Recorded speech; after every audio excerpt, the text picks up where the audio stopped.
And we are talking Boris Johnson, Neil Parish, rehabilitation possible?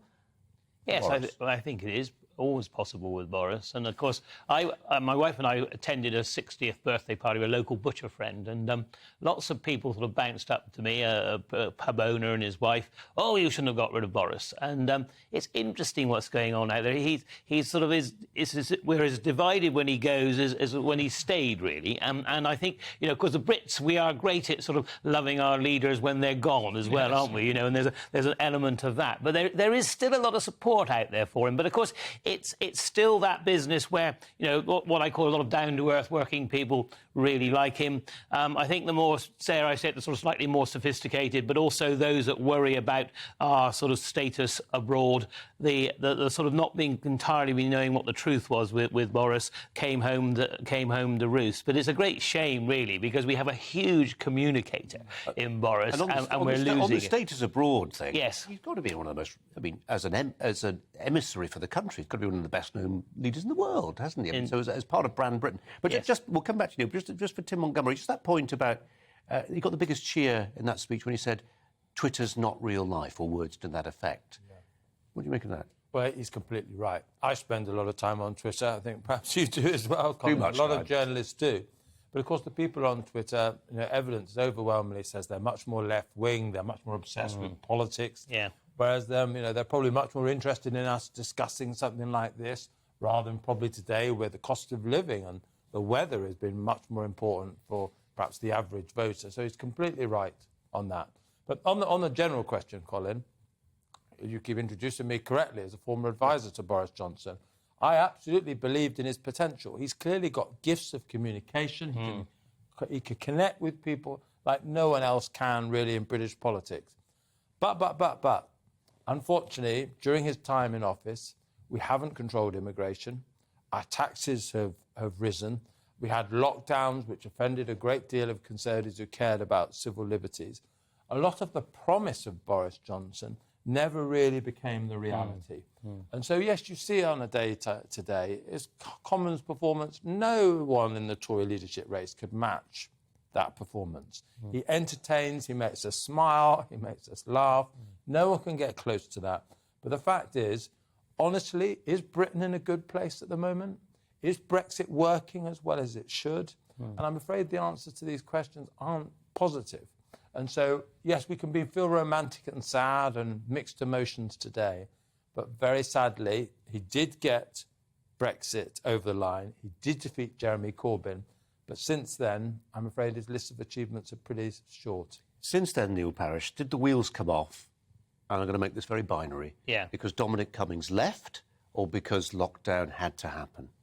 I think probably both of those, and of course, you know, he and Dominic Cummings always has, you know, sharpens his knife in the morning, ready to stick it in, and of course he did the same over Christopher Pincher, you know. So, and I think sometimes, you know, Boris, and he was right in many respects over lockdown. But of course, what's fascinating now, we've probably got more COVID in the country than we've had for a very long time. A lady who pleads for us, she's also a school, goes into schools, and she told them she had it, and they said, "Well, how do you feel?" "Well, you feel all right." "Well, come on in." You know, and yet we were pouring over, weren't they, with statistics. So, you see, I think some of Boris's problems, he tried to please us all of the time. I used to go in to see him about farming. He said, "Oh, don't worry, Neil, we'll look after the farmers." And then, dare I say it, Tim, you know, some of the great free traders would go in, "We don't want any controls over food standards or anything, animal welfare in these trade deals." And, of course, Boris would agree with both of us and both sides. But, of course, in the end, he might have been better off telling me, "Well, Neil, it's all going to be quite difficult to get this in." But whereas always, "No, I'll do it." And I got on very well with him.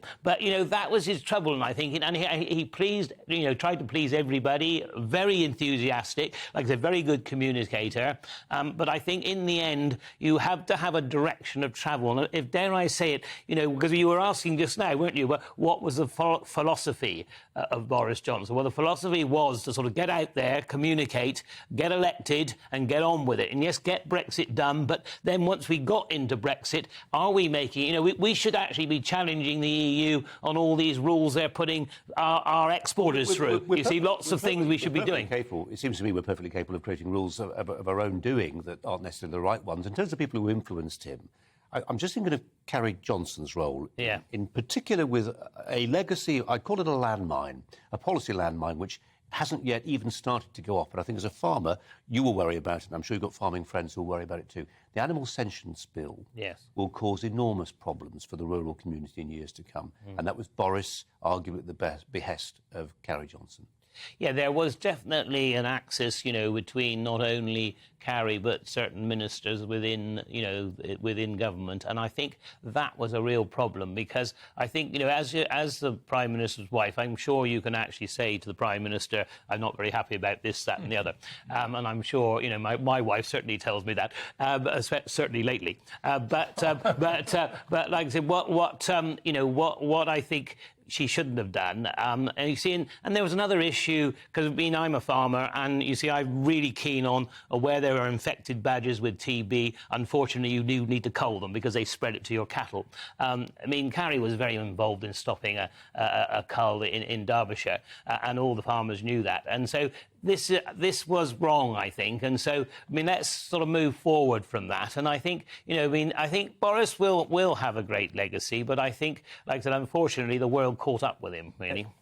Tim, I'm thinking back to a couple of conversations I've had recently with people who sniffed me out as a Boris sympathiser and decided to tuck into my jugular. And I found myself saying to both of them in both instances, the bit you don't understand is there are loads of people, and when I used to work at Sky News, I'd stand on the news wall and lament the apathy amongst the public at large. Then Brexit happened.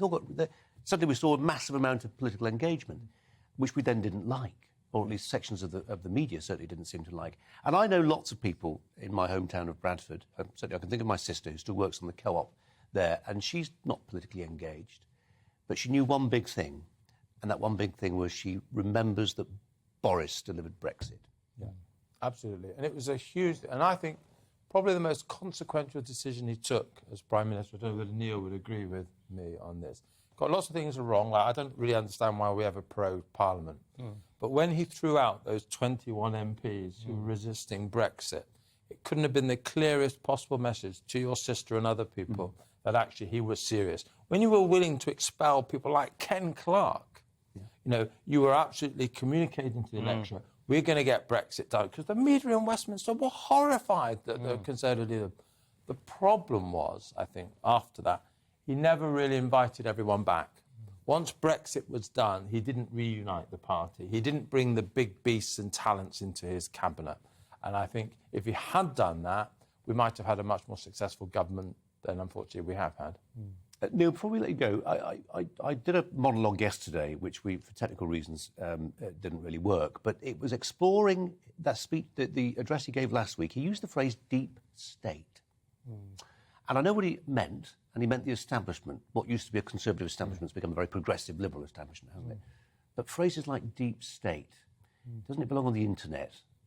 I think it does, and I think, sometimes we've got to be careful that we don't talk out of the Westminster Village and in a language that... And, of course, that's what Boris, on the whole, is very good at, is communicating beyond that. And, the people from Red War, really. And, of course, now it's very much, isn't it, to concentrate on cost of living crisis, inflation, all those things. So interesting as we go into the debate now between the two new candidates to see how they perform. And I think Rishi will perform better than Liz, but who will actually they vote for, the members in the end? Fascinating, because we must replace Boris now, unfortunately. Well, not unfortunately, because I think he had to go, but I think he has many good parts that hopefully he'll be remembered for. And today, in the House of Commons, I think he performed really well, and he must be very pleased that on his way out, at least he did a damn good performance at the end. But Boris is a performer, and perhaps almost too much, dare I say. Well, I don't think he's finished, by the way. No, the way he kept on saying for now. He's going to perform on a different stage. I can sympathise with him on that one.